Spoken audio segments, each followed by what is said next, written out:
you're familiar. So if you don't know by now, then you should probably get familiar.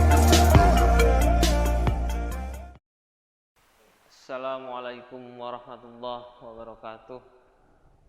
Alhamdulillahilladzi arsala Muhammadin ila kafatin nas wa anzala ma'ahul furqan linufarriqu bainal haqqi wal batil wa bainal ma'rufi wal munkar wa hadana ila siratal mustaqim. Amma ba'du. Hadirin yang berbahagia, pertama-tama marilah kita panjatkan puji dan syukur kepada Allah Subhanahu wa taala, Tuhan yang Maha Pengasih, yang tak pernah pilih kasih, Tuhan yang Maha Penyayang dan tak pernah pandang sayang, dan Tuhan yang Maha Kuasa yang tak pernah menyalahgunakan kekuasaannya. Shalawat beserta salam semoga tercurah limpahkan kepada junjungan kita Nabi Muhammad SAW. Beliau manusia luar biasa yang telah merubah peradaban dari peradaban jahiliyah menuju peradaban Qur'aniyah dengan kerangka transendensi, liberasi, dan humanisasi. Pada kesempatan kali ini saya diamanahkan untuk sedikit berbicara mengenai teologi Al-Ma'un, di mana teologi ini diyakini sebagai dasar gerakan Muhammadiyah yang membuat Muhammadiyah bisa bertahan sampai saat ini.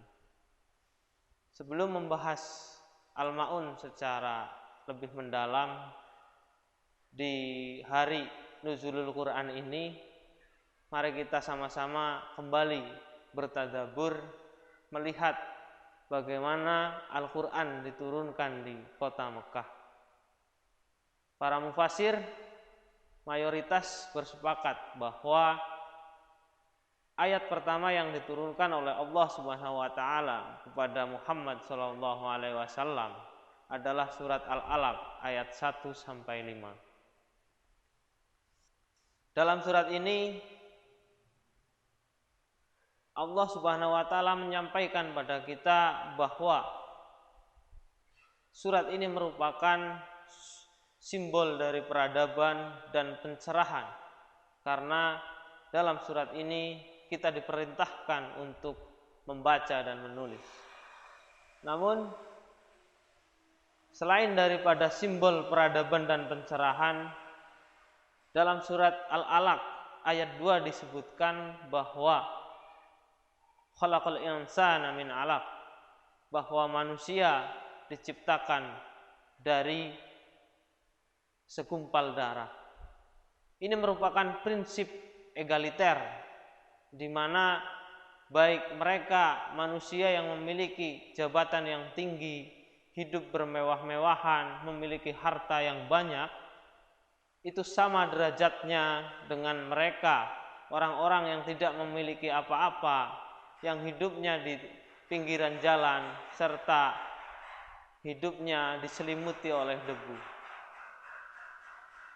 Dari sinilah kita bisa melihat bahwa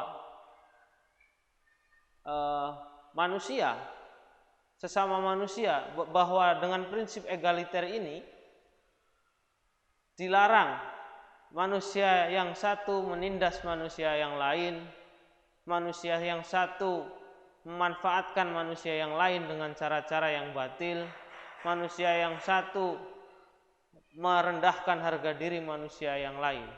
Bahwa kemudian manusia sama-sama diciptakan melalui khalaqal insana min 'alaq, maka derajat manusia adalah sama. Kita kembali melihat di sekitar Mekah, di mana ketika awal diturunnya Al-Quran, yakni surat Al-Alaq ayat 1 sampai 5, di mana kemudian keadaan Mekah pada saat itu kita sebut ya dengan keadaan atau bangsa jahiliyah.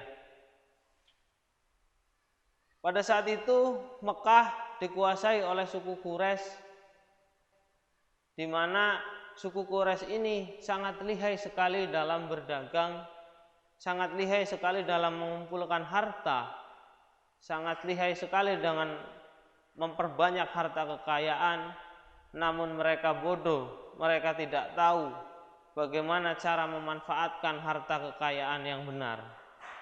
Maka derajat ketinggian seseorang pada saat itu diukur dari banyaknya mereka memiliki harta, diukur dari seberapa banyak kapital yang mereka miliki, yang mereka kumpulkan, sehingga berimplikasi pada perilaku mereka yang sangat tidak manusiawi. Perbudakan terjadi di mana-mana, penindasan terjadi di mana-mana.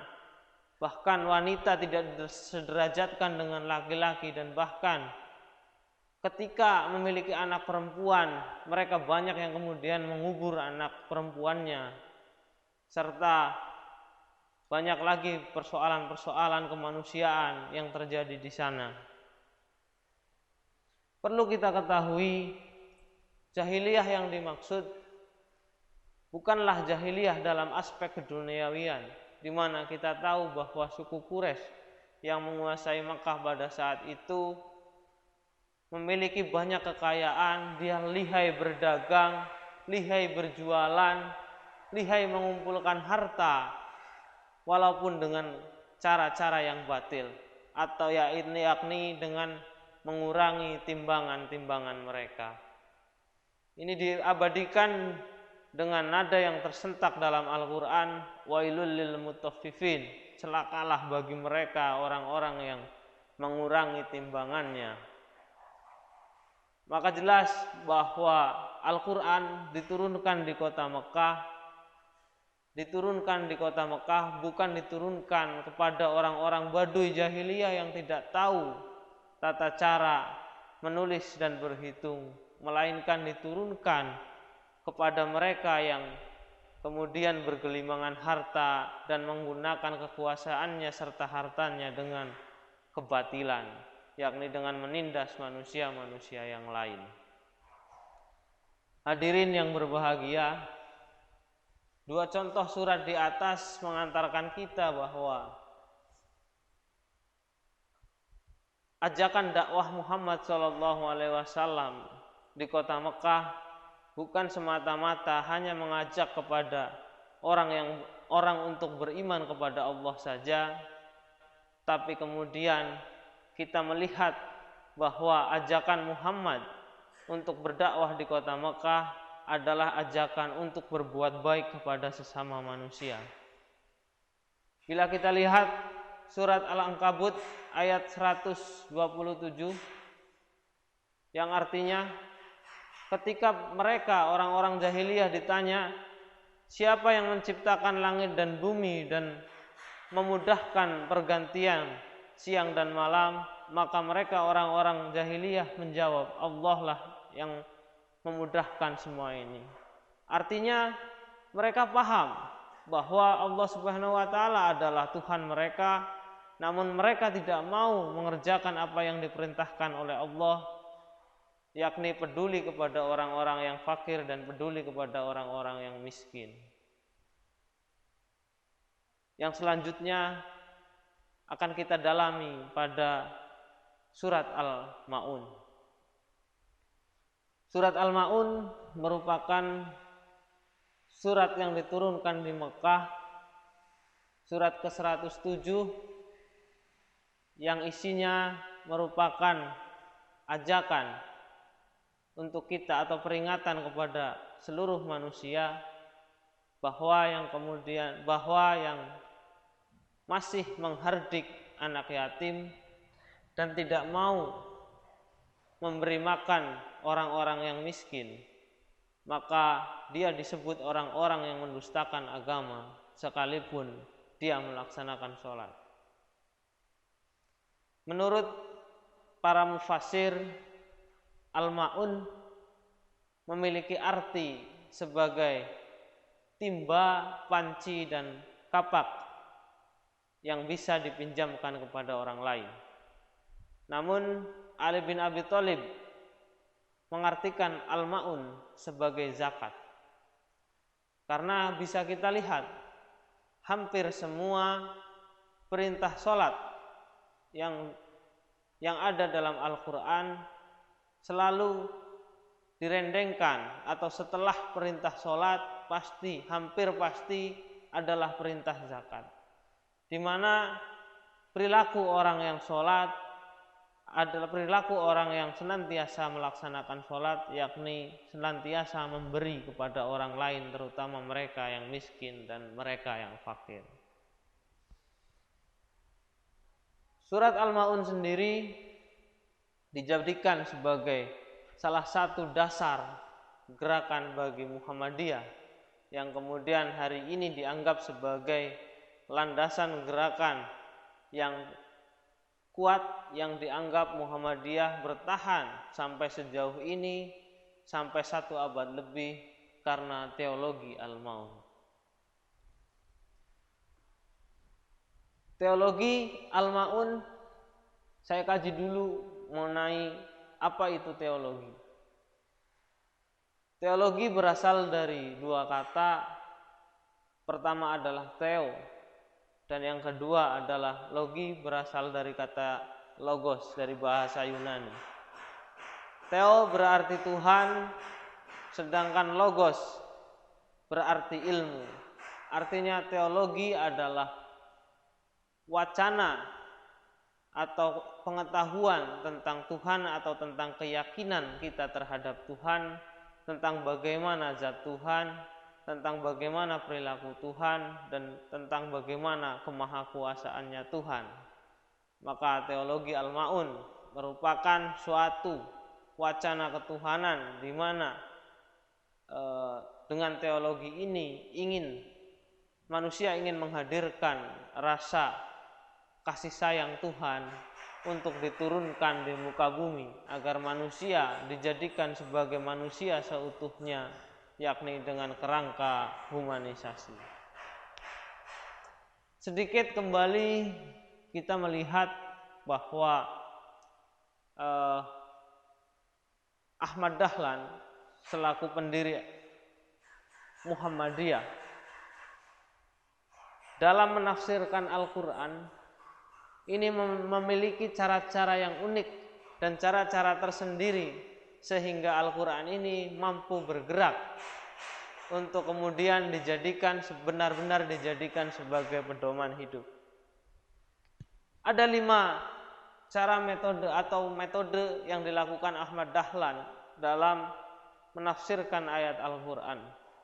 Pertama adalah dia membaca dan menghafalkan artinya. Metode kedua ialah dia mencari tafsirnya dari berbagai sumber. Metode ketiga adalah dia bertanya kepada dirinya sendiri ketika ada larangan dalam Al-Quran, apakah sudah larangan itu dia laksanakan, atau larangan itu apakah dia sudah tinggalkan. Dan keempat, ketika ada perintah dalam Al-Quran, dia kembali bertanya kepada dirinya sendiri, apakah dalam Al-Quran tersebut, dalam perintah tersebut, dia sudah laksanakan perintah tersebut. Dan yang terakhir, metode kelima, apabila ada perintah atau larangan yang kemudian belum bisa dia laksanakan, maka Ahmad Dahlan tidak akan beranjak dari mengkaji ayat Al-Quran tersebut. Ada satu kisah yang diceritakan oleh murid dari Kiai Ahmad Dahlan, yakni Kiai Haji Muhammad Suja, yang mengisahkan pengajian dengan Kiai Haji Ahmad Dahlan beserta murid-muridnya, yang pada saat itu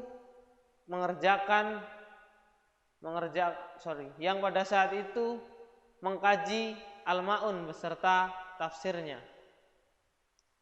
Pada saat itu sudah 3 bulan lamanya Kiai Haji Ahmad Dahlan beserta murid-muridnya mengkaji surat Al-Ma'un beserta ayat dan tafsirnya. Karena merasa bosan, akhirnya Muhammad Suja memberanikan diri untuk bertanya kepada Kiai. Assalamualaikum Kiai, mohon maaf saya izin bertanya. Ya silahkan Suja, apa yang hendak kau tanyakan? Suja pun bertanya, Ya Kiai, kita sudah 3 bulan lebih mengkaji surat Al-Ma'un, Pak Kiai. Apakah kita tidak hendak berganti surat untuk mengkaji yang lain, Pak Kiai? Mendengar pertanyaan itu, Kiai Dahlan pun menjawab, Sudahkah kamu mengamalkan apa yang diperintahkan dalam surat Al-Ma'un? Suja pun menjawab, begini Pak Kiai, apakah belum cukup saya sudah menghafal lafal dari surat Al-Ma'un beserta artinya? Dan apakah belum cukup ketika sholat saya bacakan berkali-kali surat Al-Ma'un ini? Bukan itu yang saya maksud, Suja, jawab Pak Kiai. Yang saya maksud adalah, sudah berapa anak yatim yang kamu urus, dan sudah berapa fakir miskin yang kamu selamatkan dari kemiskinannya? Mendengar jawaban itu, maka Suja pun terdiam. Dan ketika sebelum mengakhiri kegiatan pengajian tersebut, sama-sama menyepakati dalam pengajian itu bahwa setelah pengajian itu Kiai beserta murid-muridnya kemudian mencari di sekitarnya orang-orang yang kemudian tidak memiliki sandang pangan dan papan, atau orang-orang yang miskin yang tidak bisa makan, tidak bisa membeli baju, dan tidak memiliki rumah, kemudian untuk diajak bawa pulang ke rumah, untuk kemudian dijadikan sebagai manusia selayaknya manusia, diberi pakaian yang baik, diberi makan yang baik, dan diberi jaminan kesehatan oleh keluarga yang mampu, serta diberikan pendidikan yang layak agar mereka tahu bagaimana menjadi manusia yang seutuhnya. Dari sinilah Kiai Ahmad Dahlan kemudian berkomitmen untuk senantiasa mendidik, memanusiakan, dan memberi penghidupan yang layak terhadap mereka yang berstatus yatim beserta mereka yang berstatus fakir dan miskin, yang kemudian dengan semangat surat Ali Imran ayat 104, kuntum khairu ummah ta'muruna bil ma'ruf wa tanhauna 'anil munkar wa ulaika humul muflihun. Dengan semangat itulah kemudian Ahmad Dahlan mendirikan sebuah organisasi yang bernama Muhammadiyah, yang kemudian berfokus atau memiliki tujuan dengan kerangka pendidikan, tujuan yakni menjadikan umat Islam yang sebenar-benarnya, yakni tujuan tertulis sebagai baldatun thayyibatun warabun ghafur, yakni masyarakat atau negara yang mendapatkan ampunan dari Allah, masyarakat utama yang mendapat ampunan dari Allah Subhanahu wa taala. Dan kerangka ini salah satunya adalah melalui metode Al-Ma'un yang sudah kita bahas tadi, yakni melalui pendidikan, melalui kesehatan, dan melalui gerakan-gerakan sosial. Melalui gerakan-gerakan sosial, Muhammadiyah telah mendirikan panti-panti asuhan baik untuk mereka, panti anak yatim piatu dan panti-panti jompo, untuk dijadikan agar mereka dijadikan dan diperlakukan sebagaimana manusia sepertinya, mendapatkan kasih sayang di antara mereka. Dan dalam kesehatan, Muhammadiyah mendirikan rumah sakit yang hari ini ratusan jumlahnya. Dan di era pandemi corona ini, rumah sakit Muhammadiyah berkomitmen untuk menjadi rumah sakit rujukan untuk memutus mata rantai penyebaran COVID-19. Dan amal usaha pendidikan, schooling atau disebut schooling, yang ribuan jumlahnya, yang bila kita melihat perkataan Rocky Gerung bila Muhammadiyah bubar, maka bangsa ini, Indonesia, akan menurun 50% IQ-nya, dikarenakan bahwa lembaga pendidikan Muhammadiyah sudah sangat banyak dan sudah sangat banyak orang-orang yang dididik melalui amal usaha Muhammadiyah melalui bidang pendidikan tersebut. Maka mari sama-sama kita kembali membuka Al-Quran, kembali kita bertadabbur, membaca arti beserta tafsirnya, dan berusaha bila ada larangan mari sama-sama kita tinggalkan, dan bila ada perintah mari sama-sama kita kerjakan. Karena bila kita melihat sosok Kiai Haji Ahmad Dahlan dengan metode tafsirnya, yakni mengerjakan apa yang diperintahkan di dalam Al-Quran beserta menjauhi larangan-larangan yang ada di dalam Al-Quran, menjadikan sebuah organisasi yakni Muhammadiyah yang kebermanfaatannya sangat luar biasa di Nusantara ini. Bahkan sudah di luar Indonesia atau di luar negeri memiliki PCI atau Pimpinan Cabang Istimewa Muhammadiyah. Baik di Malaysia, di Australia, di beberapa negara di Eropa. Terakhir, kembali saya mengajak di dalam Nuzulul Quran ini, pertama bahwa Al-Quran diturunkan di kota Mekah, yakni kepada orang-orang jahiliyah yang mereka dalam keadaan kaya raya, yang kemudian mereka berbuat curang dan tidak memanusiakan manusia dalam menjalankan kehidupannya, sehingga Al-Quran diturunkan kepada mereka. Salah satunya adalah surat Al-Maun, di mana walaupun mereka mengerjakan sholat, walaupun di dalam surat Al-Ankabut mereka tahu bahwa Tuhan mereka adalah Allah Subhanahu wa Ta'ala, mereka tetap dijadikan sebagai pendusta agama dalam surat Al-Maun dan jahiliyah dalam sebutan kesejarahan Islam.